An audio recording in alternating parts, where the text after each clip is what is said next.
Hey everybody, got another video review for you today. Just got this in the mail, so I want to go ahead and open it up and take a look and give you a nice detailed review of this particular knife.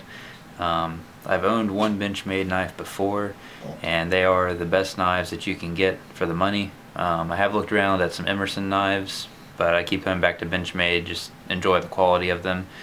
And you're not going to find anything better, at least in my opinion, a lot of people agree, as far as the knife than going with a Benchmade. Some of the best quality that money can buy, and they're durable, and they have knives for all different types of purposes. So we're going to go ahead and open up the knife, or the box rather,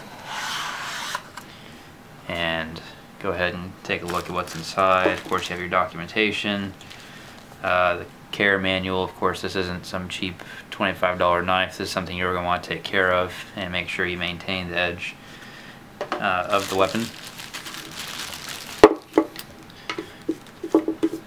I don't know why there's little bits of styrofoam on there, but whatever. Of course all the Benchmades come in this nice little bag here. Just a little drawstring, open it up, and we'll go ahead and take a look at the knife.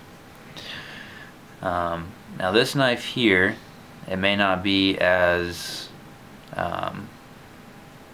I guess what I'm looking for is flashy or is show-offy, making my own terrible terms now, as some other knives, but this knife here is definitely hands down the best knife, most reliable and sturdy knife that I own. This is the Benchmade 710. It's a McHenry and Williams design. The blade is 3.9 inches, just shy of 4 inches. And it's a satin finish with D2 blade steel. This is the plain edge model, and of course it has the axis lock mechanism here. Of course it's ambidextrous, so you got that on both sides, and this is just what this is for, just the axis lock logo. But again, you can see on the edge here it's got the Benchmade branding on the clip there, and of course you can flip it to either side depending on if you want to carry on the right hand side or left hand side, and of course it is a tip up carry. Now the actual blade itself, and it's got a reverse curve blade shape. It's a larger folder, as you can see. It's a larger design than your typical pocket knives. It's got machined G10 handle scales on the side, and of course Benchmades are made in the US, and they do come very, very, very sharp. A couple of things I do like about it, aside from just the design of the blade itself. It's not a Tanto blade because this is not made essentially as much of a tool knife. You're not going to be using this to open up boxes or processing any kind of shipment or anything like that if you're in any kind of in that field of work. This is definitely going to be used for self-defense. Of course, in survival situations, if you ever got stranded, you could certainly use this for anything, but this is mainly a self-defense knife, and that's why I bought it. This is my backup self-defense. I mean, overall, it's a pretty lightweight, 4.5 ounces, and the overall length of the weapon is 8.80 or 8.8 inches, so pretty good size to it. I'm going to go ahead and hold it a little bit closer now and refocus the lens, as I'm always not so great at doing. But we'll get a good look here at the actual material of the handle. Give you a nice close-up. Again, here's the axis lock, the Benchmade logo.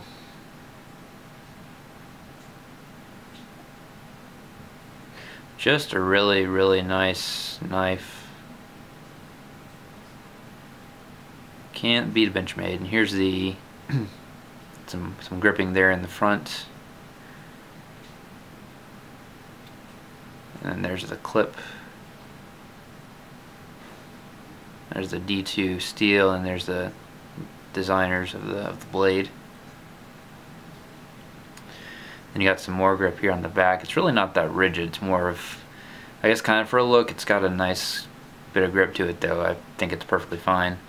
And one thing I really do like about it is that it has this construction on the back here that will prevent dust and dirt and pocket lint, things like that, from getting into it as much. Of course, it's opened on the other side, so you're going to have that to contend with, and it might actually be harder to clean that way, but I cannot stand getting lint and things like that inside between my knives, so that'll help it there. I don't know if you can really see it. I'm going to hold it really close. On this part of the knife you can see inside the blade a bit. This is the access lock mechanism. Of course, as you push that back, you can then close the blade, and you can kind of see the locking mechanism. Some people like the access lock, some people don't. I personally really enjoy it because it's a nice sturdy steel bar that just holds the blade to prevent the blade from shifting open or closed. And one other really good thing about Benchmade is there's absolutely no wobble at all on this blade. This thing is sturdy. It has a very solid feel to it. This knife, it is not, I'm going to zoom it back out now. This knife, it is not, it's not spring assisted in any way. It just has the access lock, so it's still a very smooth open and close.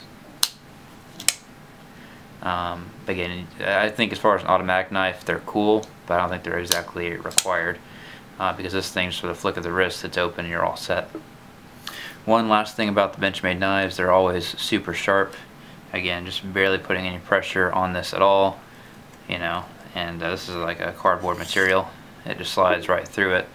Nice clean cut. You know, Benchmade knives, they come super sharp and they can just shave through anything. So again, the knife itself, great model. Again, like I said, it's not as flashy as some of the other models they offer or some other knife companies may offer, but you're definitely going to get the most reliable knife you can get out of a Benchmade. So thanks for watching, and I hope you enjoyed it.